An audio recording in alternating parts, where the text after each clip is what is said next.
yaitu tempat bertemunya antara pedagang, penjual, dan pembeli dalam skala yang berkesinambungan yang disediakan, yang difasilitasi oleh pemerintah. Nah, itulah yang namanya pemerintah satu sisi sebagai pengayom, pemerintah sebagai fasilitator, dewan selaku pihak kontrol terhadap pemerintah dan representasi dari masyarakat. Demikian juga masyarakat yang merasa terwakili kepentingannya, ya, baik selaku pihak pembeli melalui para pedagang ini merasa nyaman. Tidak ada lagi berdagang, wah ini mahalnya ya. Akibat mahal ini karena sewa lapaknya juga mahal, tidak ada kesan lagi. Sehingga dapat berpikiran secara modern, berpikiran secara bijaksana, oh sekarang ini harga sudah dapat terkendali karena akibat apa? Karena retribusi sewa lapak juga sudah tidak begitu memberatkan bagi pedagang pasar. Sehingga implikasinya apa? Implikasinya di penjual dan pembeli yang sama-sama merasa nyaman gitu. Oke. Terima kasih.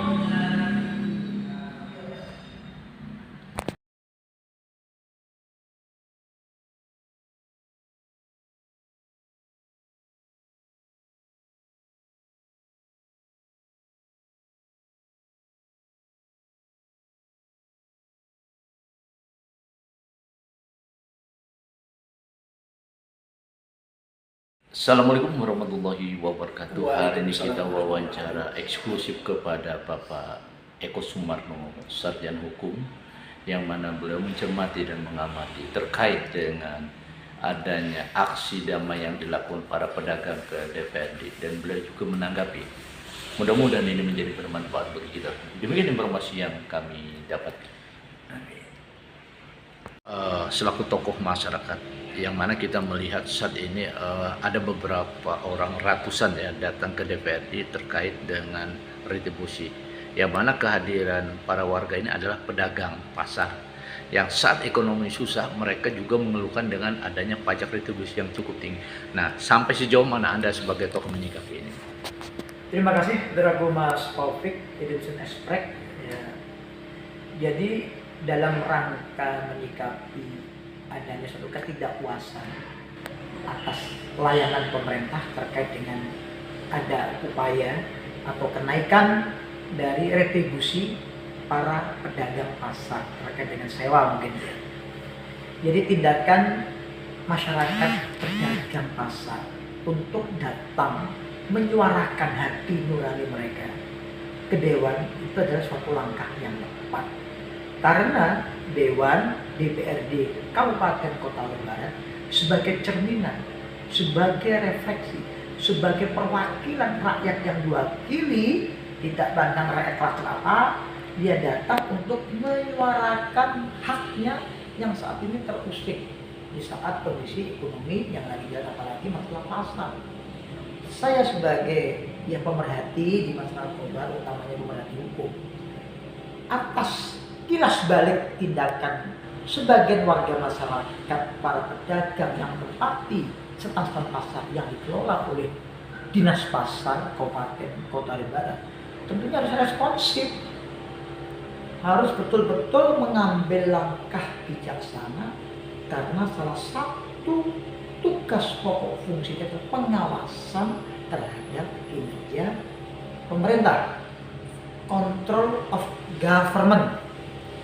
Nah, dia harus mereduksi keinginan masyarakat ini untuk direspon dan nantinya mengambil langkah dalam bentuk rapat bersama atau rapat dengan pendapat dan suara hati masyarakat pedagang pasar di saat kondisi ekonomi ya agak letih, agak lesu, apalagi sekaligus di dalamnya akan ditertibkan pasar-pasar liar ini agar terkonsentrasi dalam suatu pasar sehingga betul-betul yang namanya pasar tempat bertemunya antara pembeli penjual dapat berinteraksi di salah satu lokasi yang dikelola oleh Pemda.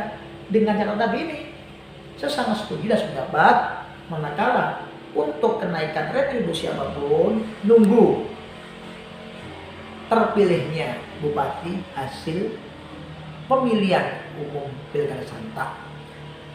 Hal yang penting lagi, dewan harus mengawal, dewan harus respon, punya perasaan sense of belonging, perasaan senasib, seperjuangan, sekepemilikan, karena mereka adalah bagian dari rakyat yang memilih, yang mendudukkan para anggota dewan yang tersebar dalam 4 daerah pemilihan.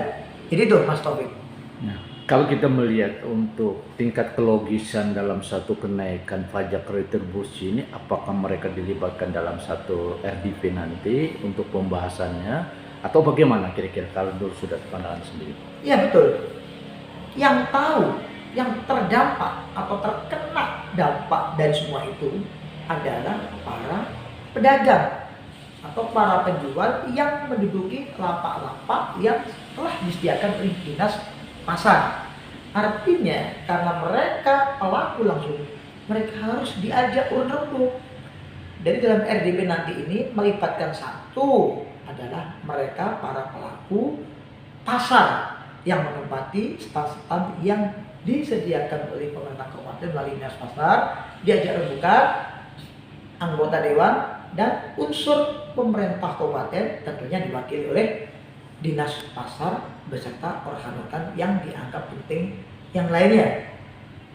Nah, itulah di situ ada terdapat didengarkan sehingga terjadi kompromi maksimum, sehingga pada dasarnya ada suatu ketegasan sikap yang lahir dari suatu regulasi daerah nanti ini, lahir di antara perwakilan rakyat yang diwakili oleh DPRD dengan pemerintah Kabupaten Kota Barat.